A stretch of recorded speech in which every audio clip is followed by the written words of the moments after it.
इस जीवन में दो ही चीजें निश्चित हैं। There are only two things that are certain, death यानी कि मृत्यु, और दूसरा है टैक्स। इस जहां से उस जहां तक जहां भी जाओगे, हर मोड़ पर हर जगह मुझे ही पाओगे, यानी कि टैक्स। मैडम, सपना था विश्व गुरु बनने का, बन गए हम टैक्स गुरु। और इतना टैक्स जो भारत की आबादी सरकार के खजाने में डालती है, उसके बदले सरकार जनता को देती क्या है, यह बहुत बड़ा सवाल है। कौन सी ऐसी हाई क्वालिटी सर्विस है जो फ्री ऑफ कॉस्ट जनता को दी जाती है? क्या हमें quality health care free of cost मिलता है? नहीं मिलता। क्या हमें वर्ल्ड क्लास एजुकेशन मिलती है? नहीं मिलती। क्या हमें फ्री वर्ल्ड क्लास ट्रांसपोर्टेशन मिलता है? नहीं मिलता। क्या हाई क्वालिटी रोड्स मिलती हैं? अगर अच्छी हैं तो टोल टैक्स भरना पड़ता है। क्या 24 घंटे 7 दिन बिजली आती है? नहीं आती। तो इतना सारा जो टैक्स सरकार इकट्ठा करती है, उसका करती क्या है? इसीलिए मैं कहना चाहता हूं that we in India pay taxes like in developed countries to get services like in sub Saharan countries. Madam, from the moment a child is born to the very moment his family mourns his death, the government is there at every step not to help you but to tax you।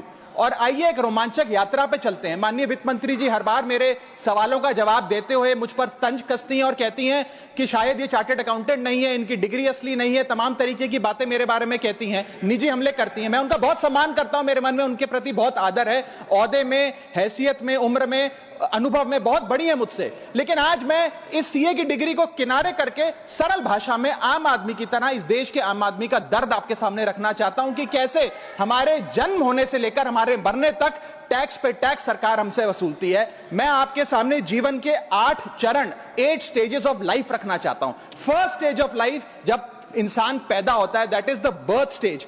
बच्चे के पैदा होने से पहले, उसकी आंखें खुलने से पहले जो उसको वैक्सीन लगती है, उस पर 5% जीएसटी लगता है। जिस अस्पताल में बच्चा पैदा होता है, उस हॉस्पिटल के कमरे के चार्जेस पर अगर 5,000 रुपए से ज्यादा का कमरा हो तो 5% जीएसटी लगता है। बेबी केयर के आइटम्स पे 5% जीएसटी लगता है। और अगर उसके माता पिता बच्चे के पैदा होने पर मिठाई बांटे तो मिठाई पर 5% और चॉकलेट पर 18%, 28% जीएसटी लगता है। दूसरा चरण जीवन का इन्फेंसी और चाइल्डहुड यानी कि बचपन। बचपन में बेबी फूड जो खरीदा जाता है उस पर 12 से 18% जीएसटी, डाइपर जो खरीदा जाता है उस पर 12% जीएसटी, बेबी स्ट्रोलर पे 5 से 12% जीएसटी, और जो खिलौने बच्चे को दिए जाते हैं उन खिलौनों पर भी 12% जीएसटी लिया जाता है। जब मुंडन होता है बच्चे का, पहला हेयर कट जिसे कहते हैं, उस हेयर कट की सर्विसेज पर भी 18% जीएसटी, और पहली बर्थडे पार्टी पर जो फोटोग्राफी होती है, फोटो खिंचवाई जाती है, उस फोटोग्राफी सर्विसेज पर भी 18% जीएसटी। यहां तक कि नामकरण की बर्थडे पार्टी जो की जाती है उस पर भी, केटरिंग सर्विसेज से लेकर खान पर 18% जीएसटी सरकार वसूलती है। अब बच्चा स्कूल जाना शुरू करता है तो स्कूल जाने पर यूनिफॉर्म से लेकर जूतों, स्कूल बैग, लंच बॉक्स, सब पर जीएसटी लगता है। 12% जीएसटी नोटबुक पर लगता है, 18% जीएसटी स्टेशनरी आइटम पर लगता है। और उसके बाद अगर कोई एक्स्ट्रा करिकुलर एक्टिविटी बच्चे को करनी हो, कोई म्यूजिक क्लास करनी हो या फिर कोई स्पोर्ट्स कोचिंग की क्लास वो ले ले, उस पर भी 18% जीएसटी देना पड़ता है। प्राइवेट ट्यूशन ले तो उस पर भी जीएसटी, और पहली साइकिल जो बच्चा खरीदता है उस पर भी 12% जीएसटी देना पड़ता है। तीसरी अवस्था जीवन की, टीनेज ईयर्स, ये वो काल होता है जो सबसे मस्त मौला टाइम होता है जीवन का, बेहतरीन बेफिक्री का। इसमें बच्चा, यंग जवान लड़का लड़की अपना पहला स्मार्टफोन खरीदते हैं, उस स्मार्टफोन पर जीएसटी लगता है। अगर महंगा हो, विदेशी हो तो इंपोर्ट ड्यूटी भी लगती है। फिर वो अपना फोन रिचार्ज कराता है, उस पर जीएसटी लगते हैं। ब्रॉडबैंड इंटरनेट का कनेक्शन लेता है, उस पर जीएसटी लगता है।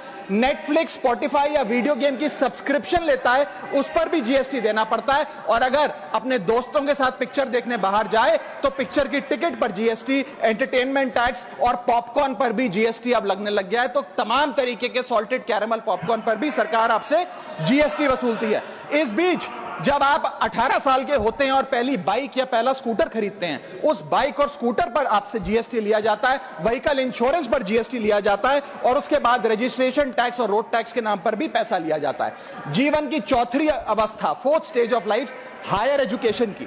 इस हायर एजुकेशन की अवस्था में आप यदि प्राइवेट कॉलेज में पढ़ रहे हैं तो प्राइवेट कॉलेज की ट्यूशन फी पर जीएसटी लगता है। हॉस्टल में रह रहे हैं या पीजी का रेंट भर रहे हैं तो उस पर जीएसटी लगता है। स्टूडेंट लोन की प्रोसेसिंग फी पर जीएसटी लगता है। किताबों से लेकर लैपटॉप तक जीएसटी लगता है। और अगर माता पिता संपन्न हैं और बच्चे को विदेश भेजते हैं पढ़ने के लिए तो फॉरेन रेमिटेंस पर टैक्स कलेक्टेड एट सोर्स सरकार लागू करती है।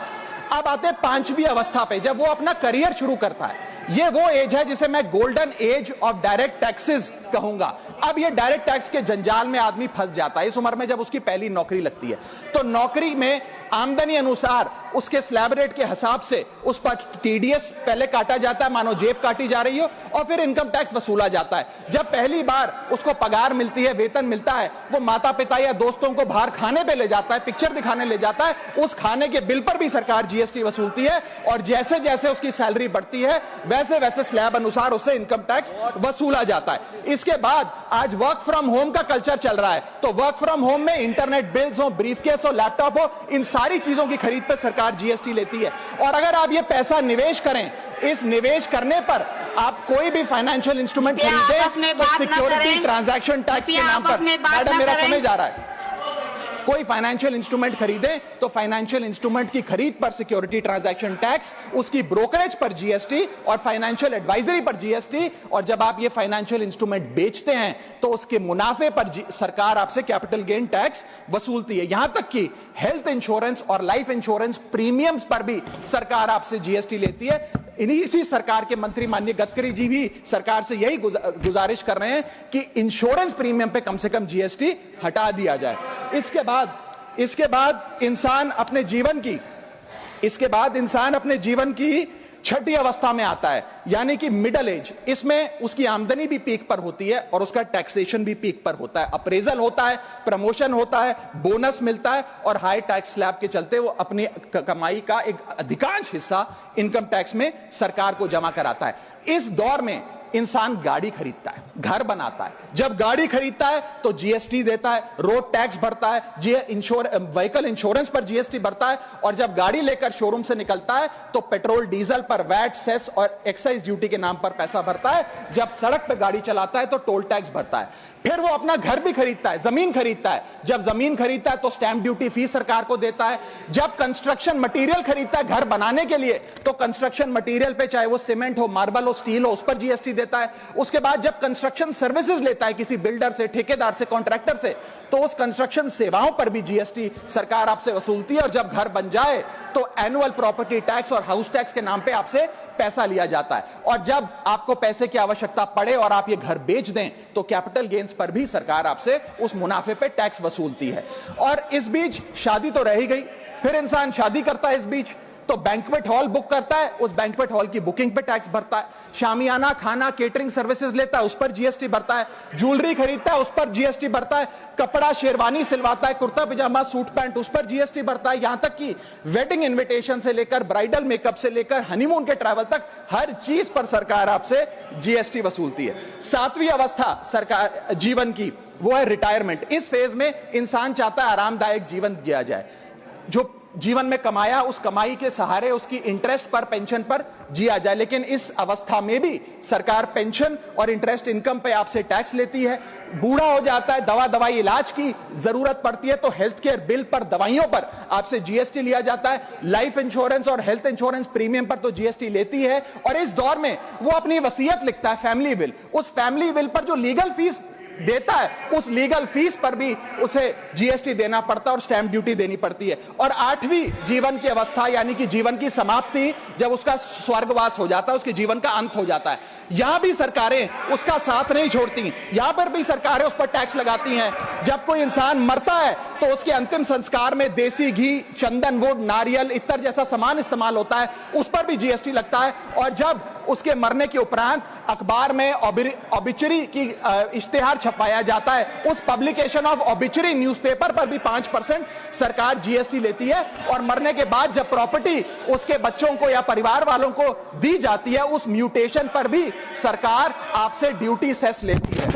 यह है life cycle of taxation model. लेकिन मैडम, सबसे जरूरी बात यह है कि इतना टैक्स देने के बाद सरकारें हमें देती क्या है। मैं जानता हूं कि टैक्स सरकार के लिए जरूरी है, इस सरकार के लिए नहीं, जितनी सरकारें इस देश में रही सबने टैक्स लगाकर जनता से पैसा लिया। टैक्सेस वास्तव में जरूरी हैं, लेकिन सवाल यह है कि क्या ये टैक्सेस हमारी इकोनॉमी को बढ़ा रहे हैं या हमारी इकोनॉमी को खा रहे हैं? क्या इससे हमारी जिंदगी बेहतर हो रही है या हमारी जिंदगी बदतर हो रही है? इतने टैक्स लगाने की वजह से आज हमारी आमदनी घट रही है, इस वजह से खपत गिर रही है, कंजम्पशन गिर रही है, डिमांड नहीं बढ़ रही है और प्रोडक्शन गिर रही है। इस वजह से पूरा इकोनॉमिक साइकिल जो हमारा इकोनॉमी का चक्का है वो धीमा हो गया है। मैडम, इस देश में, बस समाप्त कर रहा हूं, इस देश में मैं मेरी पार्टी के टाइम से आप ले लीजिएगा, मेरी पार्टी के टाइम से ले लीजिएगा। मैडम, इस देश में 80 करोड़ जनता 5 किलो फ्री राशन के सहारे जी रही है। आपको जान के अचंभा होगा, इस 80 करोड़ जनता से भी ये सारा जीएसटी लिया जाता है, दिन प्रतिदिन लिया जाता है, जो आज मैंने पढ़ के सुनाया। सिर्फ अमीर नहीं,